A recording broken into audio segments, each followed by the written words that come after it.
To talk more about that, we're joined by John Hardie, Senior Research Analyst at the Foundation for the Defence of Democracies, the FDD. Thank you very much for being with us.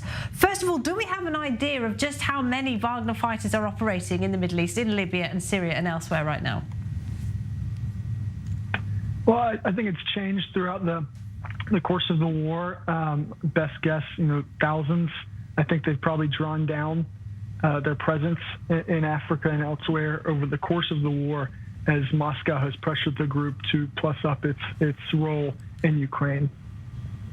So we know the US is looking at what happened last weekend and seeing how that might affect the group's operations in the Middle East and also its relationships with dictatorships and warlords in the Middle East and Africa. What is the kind of opinion in the US right now? Yeah, I think we're all waiting to see what is to come of Wagner. Putin has said that its members who participated in the mutiny can go to Belarus, and then those that didn't can sign contracts with the MOD. I would presume that means that Wagner's core leadership cannot remain part of the group because they most likely took part in the mutiny along with Yevgeny Prigozhin. And without that core leadership, those core military fighters who train and lead Wagner, it's really not the same organization.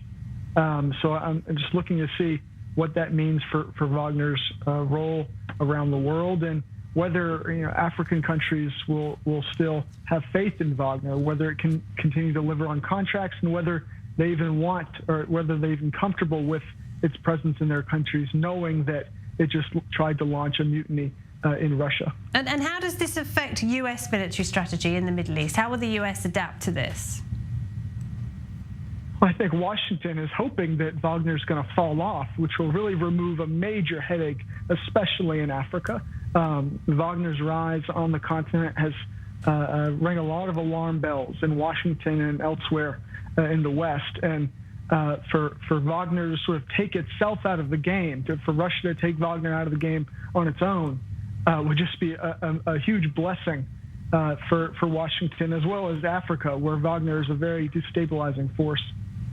We're hearing some reports that Prigozhin's men have actually been detained in Syria as Vladimir Putin tries to crack down on the group. Do you think that is a trend we might see elsewhere?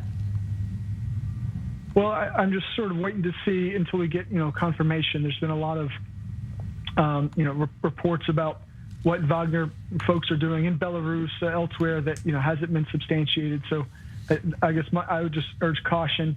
It's possible that the MOD would sort of want to round up Wagner troops, but again, I'm just waiting until I have more information. John Hardie at the FDD, thank you. All right, thank you.